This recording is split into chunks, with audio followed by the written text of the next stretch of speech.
당신이 하는 만큼 고객을 도울 수 있습니다. 자, 오늘서부터는요 CEO 플랜 요거를 시리즈로 3시간에 걸쳐서 설명을 드릴 거예요. 그래서 첫 타임에는 CEO 플랜이 뭐냐, 어떻게 하는 거냐, 두 번째는 이제 CEO 플랜에서 경영인 정기보험이 각광을 받는 이유가 뭔지, 그 다음에 세 번째는 CEO 플랜을 가입하실 때 혹은 설계사님들이 설명을 하실 때 유의해야 되는 사항들이 있습니다. 그래서 요 세 가지 다 영상 보시고 여러분 걸로 만들게 되면 CEO 플랜이 이런 거구나, 확실한 자신감을 갖게 되실 겁니다.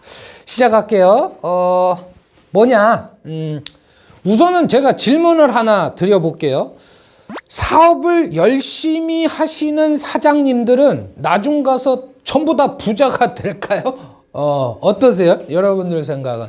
제가 이제 봐보니까 부자가 될 확률은 있습니다. 하지만 열심히 사업만 한다고 해서 전부 다 부자가 되시는 건 아니더라고요. 본인이 회사가 잘 될 때 어떻게 보상을 받을 것이냐, 이거에 대한 고민이 없으신 분들은 회사는 부자가 되는데 정작 우리 사장님들은 빈손인 경우도 가끔 보게 됩니다. 이 CEO 플랜이 뭐냐면은 우리 사장님들의 보상과 관련된 내용이에요. 요거는 어떤 특정 상품을 지칭하는 건 아니고 일종의 컨셉인데, 누구를 대상으로 하는 컨셉이냐? 소규모 법인의 대표님들, 지분을 가지고 있는 법인의 대표님들을 대상으로 하는 컨셉이다. 요점은 CEO 플랜은 세금을 최소화하면서 합법적인 방법으로 법인의 자산을 CEO 개인한테 이전하는 방법입니다. 이전하는 과정에서 세금을 줄일 수 있는, 정확히 말씀드리면 과세 이연 효과가 있고요. 만에 하나 우리 사장님 신상에 문제가 생겼을 때, 건강을 잃었다거나 돌아가셨다거나 했을 때 회사와 가족을 보호할 수 있는 추가적인 재원이 마련이 됩니다. 근데 사실상 우리 사장님들이 뭐 돌아가시거나 그럴 확률보다는 건강하게 은퇴하실 확률이 더 높단 말이에요. 그때는 충분한 은퇴 자금을 마련할 수 있는 재원이 되는 거예요. 이게 CEO 플랜의 핵심인 겁니다. 그러면 하나씩 제가 이제 설명을 드릴 건데, 첫 번째, 세금을 최소화하면서 합법적인 방법으로 법인의 자산을 CEO 개인한테 이전한다. 이 말은 뭐냐면 우리 대표님들의 퇴직금을 극대화시켜서 그 퇴직금을 활용한다, 그런 뜻이에요. 예를 들어서 사업이 잘 됩니다. 그래서 회사가 막 1년에 5억, 10억씩 벌어요. 그 돈은 누구 돈입니까? 그거는 회사 돈이에요. 사장님 개인 돈이 아닌 겁니다. 그러면 회사가 벌어놓은 돈을 사장님이 갖고 올 수 있는 방법은 크게 몇 가지, 세 가지가 있어요. 첫 번째는 월급으로 받아가시는 방법이 있고, 두 번째는 지분을 갖고 계시면 배당으로 가져가시는 방법도 있습니다. 세 번째가 퇴직금으로 받아가시는 방법인데, 보통의 경우에 우리 사장님들의 급여는 보통의 경우에는 500만 원인 경우가 많아요. 연봉 6천. 왜 이렇게 책정을 하셨습니까? 여쭤보면 세무사가 이 정도면 된다 그랬다, 내지는 근데 이거 뭐 더 올려봤자 그냥 세금 나가고 사대보험 내고 실익이 별로 없더라. 그리고 같이 고생하는데 내 월급만 올리기도 부담되고 눈치도 보인다. 그래서 뭐 한 500만 원 정도로, 그러니까 월급, 본인 월급 올리는 거를 주저하시는 경우들이 많다라는 거예요. 그 다음에 이제 두 번째는 배당인데, 배당 많이 받아가세요? 자주 정기적으로 받아가세요? 배당이 뭔지도 모르는 분들도 많이 계시고요. 그리고 대부분 귀찮아서 안 받으시는 분들이 또 많아요. 그리고 여력이 된다 하더라도 이게 1년에 이자 소득하고 배당 소득을 합쳐갖고 2천만 원이 넘어가게 되면은 그 초과되는 부분은 금융소득 종합과세다 그래서 세율도 높아집니다. 근데 사실상 세율이 높아지는 것보다는 금융소득 종합과세 대상자가 된다라는, 그 국세청의 주목을 받는다라는 그것 때문에 오히려 배당을 정기적으로 실행하지 않는 경우들도 많습니다. 마지막이 이제 퇴직금인데, 사장님들도 퇴직금 갖고 가실 수 있어요. 그러면, 아이고, 나는 사장인데도 갖고 갈 수 있냐? 이렇게 물어보시는 경우들이 많아요. 법인의 대표님들은 퇴직금 받아 가실 수 있습니다. 근데 정관에, 법인의 정관에 퇴직금 관련된 규정이 있느냐, 없느냐에 따라서 갖고 가실 수 있는, 퇴직금으로 갖고 가실 수 있는 금액에는 차이가 있어요. 그러면 퇴직금을 활용하면 뭐가 좋냐? 배당소득이나 근로소득에 비해서 이 퇴직금은 뭐예요? 오랫동안 일하신 분이 회사를 떠나는 거에 대한 위로금의 성격이에요. 그러다 보니까 퇴직금을 가령 5억 원을 받았다 하더라도 이 5억 원 전부에 대해서 세금을 다 부과하지는 않습니다. 공제되는 항목이 다른 소득에 비해서 크다라는 거 첫 번째고요. 그 다음에 두 번째는 예를 들어서 내가 20년 근속을 해서 퇴직금을 2억 원을 수령했다라고 가정을 했을 때 2억 원이 퇴직금이 통장에 꽂히는 거는 오래 꽂혔지만은 요거는 20년 일한 거에 대한 대가였단 말이에요. 그래서 요 2억 원을 근속기간으로 나눠줍니다. 그리고 나서 거기에 세율을 적용을 해요. 그리고 나서 근속기간을 다시 곱해줘요.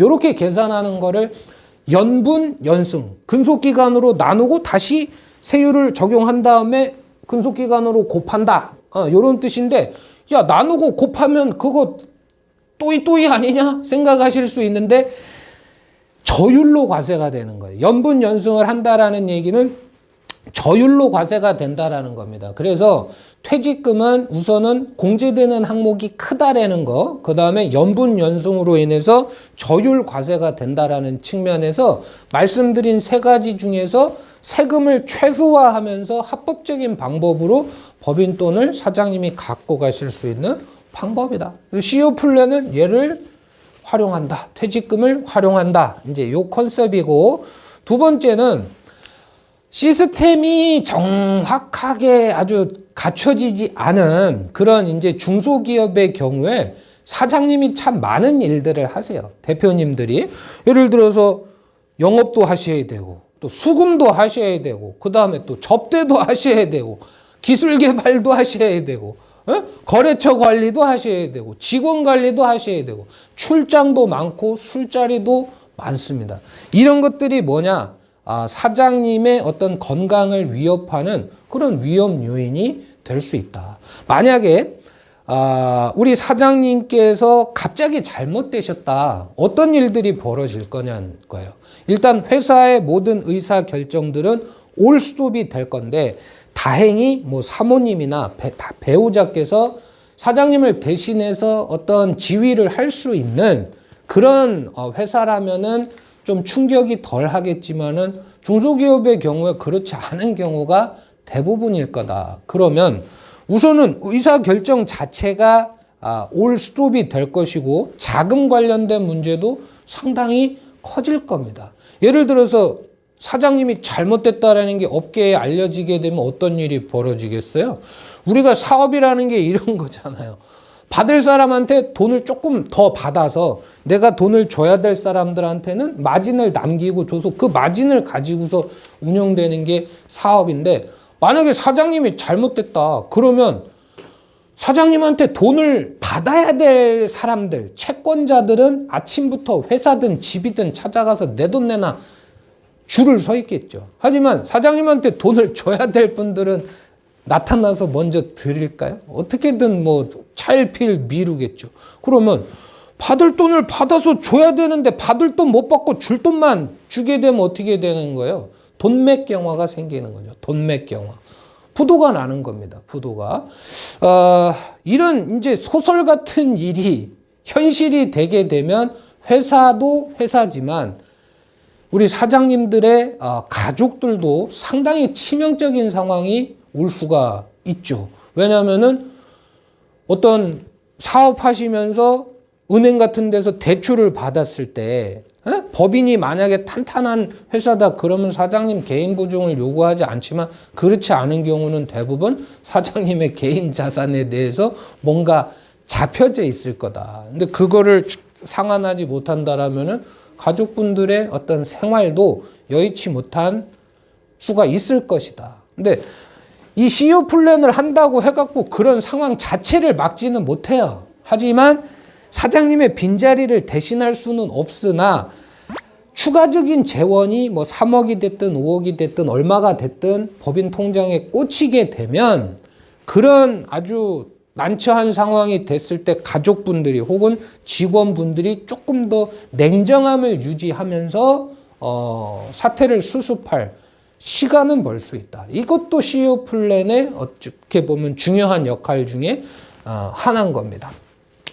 CEO 플랜을 그러면 이제 어떻게 하는 거냐? 이건 복잡하게 생각하실 필요가 없어요. 법인 통장에 들어가 있는 돈의 일부를 보험회사 통장으로 바꿔만 놓으시면 되는 거예요. 이거는 보험이기 때문에 부담되지 않는 금액으로 시작을 하셔야 됩니다. 장기간 유지를 하셔야 되니까. 중간에 해지를 하시게 되면 낸 돈보다 못 받는 경우가 발생이 되니까. 자, 처음 계약을 하실 때 돈 내는 사람, 돈 받는 사람은 회사로 하시면 돼요. 그리고 보험의 대상이 되는 피보험자는 대표님이나 아니면은 지분을 가지고 있는 임원으로 하시는 것을 추천을 드립니다. 경영인 정기보험을 기준으로 말씀을 드리면 이렇게 계약을 했을 때 계약에 대한 소유권은 회사가 갖게 되는 거고요. 납입보험료 전액 비용 처리가 됩니다.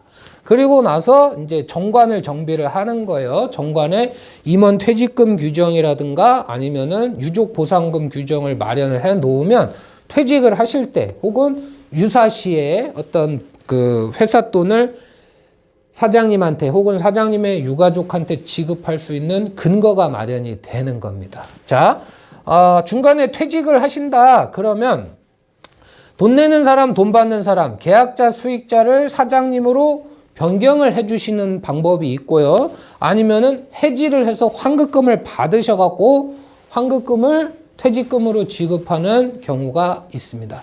여기서 주의하셔야 될 거는 경영인 정기보험 같은 경우엔 당해년도에 다 우리가 비용 처리를 했잖아요. 근데 해지를 하게 되면은 환급금이 법인 통장으로 꽂히거든요.